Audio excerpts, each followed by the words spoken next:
Hello everyone, আজ রবিবার। আজকে আমি জাস্ট একটা ছোট্ট ভ্লগ বানাচ্ছি। তো আজকে রান্টু খেলতে গেছে, সেই জন্য আমি সকালবেলা রান্না করছি একা একাই বাচ্চাকে নিয়ে। তো আজকে আমি চিংড়ির ঝাল করছি। তো এটার কোনো এটার রেসিপি সবাই জানো, তাই এটা আমি আলাদা করে কিছু বলছি না। তবে আজকে আমি একটা স্পেশাল কথা বলার জন্য এসছি। আজকে আমি ইন্ট্রো দেওয়ার সময় কিন্তু কাউকে জিজ্ঞেস করিনি যে তোমরা কেমন আছো। তার কারণ আমি জানি তোমরা কেউ ভালো নেই এবং আমরাও কেউ ভালো নেই। তার কারণটা খুবই স্বাভাবিক, তোমরা সবাই জানো সেই কারণটা কি। সেটা হচ্ছে যে আমাদের রাজ্যে যে মেয়েটার সাথে নির্যাতন হয়েছে, সেটা ভীষণই একটা জঘন্য কাজ। তো সেটার জন্য না তোমরা কেউ ভালো আছো, না আমরা কেউ ভালো আছি। তো সেটার জন্যই আমি আজকে কিছু বলতে এসেছি। মেয়েটা নিশ্চয়ই ছোটো জামা কাপড় পরেছিল, সেই জন্যই ওর রেপ হয়েছে, নাহলে তো হতো না। মেয়েটার অত রাতে যাওয়ার কি দরকার ছিল? কেন সকালবেলা কাজ করতে গেলে হতো না? আর মেয়েটা ডাক্তারি পড়ারই বা কী দরকার ছিল? মেয়েদের কাজ তো রান্না বান্না করা, ঘরে হেসেল ঠেলা। ও ডাক্তারি পড়ারই বা কী দরকার ছিল? কেন দেশে কি ডাক্তারের অভাব ছিল? এই ধরনের যে কথাগুলো না, এগুলো শুধু পুরুষরা বলে না, এগুলো আসলে মেয়েরাই বলে। আর এই কথাগুলোই কিন্তু ছোট থেকে ছেলেদের কানে তুলে দেওয়া হয়, ছেলেদের সামনে বলে বলে তাদের সামনে সমাজটাকে এইভাবে পোট্রে করা হয়, সমাজে মেয়েদেরকে, যে এই ধরনের যারা কাজ করে সেই মেয়েদের সাথে এই রকমই করা উচিত এবং সেই মেয়েদের সাথে এগুলোই হয়, আর কোনো মেয়েদের সাথে এগুলো হয় না। এইভাবেই এইগুলো পুরুষদের কানে তুলে দেওয়া হয়। তো ছোটো থেকেই ওদের মনে এইটাই বাসা বাঁধে। তো সেই জন্যই আজ তারা বড়ো হয়ে এই ধরনের কাজগুলো করে। ঠিক আছে?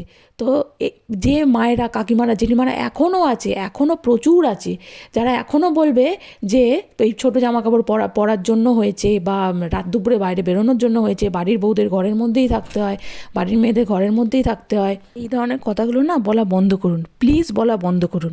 ঠিক আছে? আর যখন আপনার এই ধরনের জ্ঞানগুলো দিতে আসে না, তখন দেখবেন আপনি যে শাড়ি পরে এসছেন, তখন আপনার পেটটা বেরিয়ে আছে বা আপনার বুকের একদিকটা বেরিয়ে আছে। তাই এই কথাগুলো বলার আগে 10বার ভেবে তারপর কথাগুলো বলুন।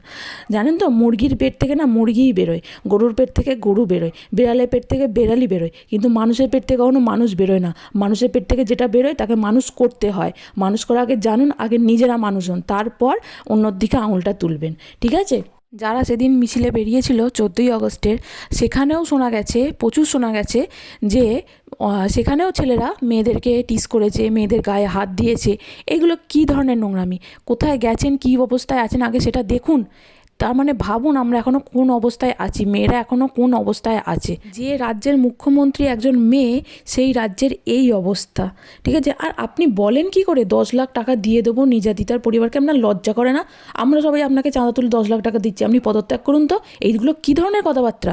আর এতদিন হয়ে গেল, এখনও ধর্ষকরা বেরোলো না। আর সঞ্জয় তো মনে হয় কিছুই করেনি, ওকে চুনোপুটি, ওকে তো মনে ধরিয়ে দিয়ে ওরা নিজেরা পিঠ বাঁচাবার চেষ্টা করছে, ভাবছে একজনকে ধরিয়ে দিলে সবাই চুপ থাকবে। আমরা যারা বাইরে থাকি, তারা দেশে যখন যাব সন্তানদের নিয়ে, তখন আমরা তাদেরকে কি শেখাবো বলুন তো? দেশের সম্পর্কে কি জানাবো বলুন তো? তারা কি জানবে বলুন তো দেশের সম্পর্কে? তাদের কাছে মুখটা কি করে দেখাবো? আপনারা কি করে মুখ দেখাবেন? আর আমি ছেলের মায়েদেরকে বলছি, আমিও একটা ছেলের মা, আমিও অন্য ছেলেদের মায়েদেরকে বলছি, যারা নতুন মা হয়েছো এবং যারা হবে, তারা এখন থেকেই ছেলের কানে একটু ভালো জিনিস দিন, একটু সুশিক্ষা দিন। এডুকেটেড করার দরকার নেই, টিচার, ডাক্তার, ইঞ্জিনিয়ার এইসব করার আগে একটু মানবতা শেখান, একটু সুশিক্ষা দিন। ভবিষ্যতে কি হবে জানি না, পরিবেশের এই অবস্থায় তারা কি শিখবে আমি জানি না, কিন্তু নিজেরা ঘর থেকে চেষ্টা করুন, চেষ্টা করার কোনো ত্রুটি রাখবেন না। চেষ্টা করুন ছেলেদেরকে একটা ভালো মানুষ তৈরি করতে, একটা পুরুষ তৈরি করতে। যারা এই ধরনের কাজ করে তারা হচ্ছে কাপুরুষ। আপনারা একটা পুরুষ তৈরি করুন। দেশে সেই কবে যে একটা রামমোহন তৈরি হয়েছিল, কবে একজন ঈশ্বরচন্দ্র এসেছিলেন, সেই হয়ে আছে, সেইগুলোই ভাঙিয়ে এখনও খাওয়া হচ্ছে। এখন আর কোনো রামমোহনও নেই, আর কোনো ঈশ্বরচন্দ্রও নেই, আর একটাও তৈরি হচ্ছে না। একটা রামমোহন তৈরি করুন না, একটা ঈশ্বরচন্দ্র তৈরি করুন না। আমরা এদেরকে পুরুষ বলি, যারা মেয়েদেরকে আগুন থেকে তুলে বাঁচিয়েছে, যারা মেয়েদেরকে আলো দিয়েছে, বিদ্যার আলো দিয়েছে, তাদের সেই দেশের মেয়েদের এই অবস্থা, সেই রাজ্যের মেয়েদের এই অবস্থা। মানে আমি আমার আর বলার কোনো ভাষা পাচ্ছি না। আমি অনেক দিন ধরেই চেষ্টা করছি এই একটা ভিডিও, এইটা নিয়ে আমি একটা বানাবো, আমি থাকতে পারছি না, কিন্তু এইখানে সংসারের চাপে আমি তৈরি করতে পারছি না। একটা তো সময় বের করতে হয়, তাও আমি অরিজিনাল নিজের ফেস দিয়ে আমি তৈরি করতে পারছি না অরিজিনাল ভিডিও। তার কারণ আমি ক্যামেরার সামনে একটু কনসাস হয়ে যাই, ক্যামেরার সামনে অতটা সাবলীল নই, তো সেই জন্য আমি এইভাবে ভিডিওটা বানাচ্ছি।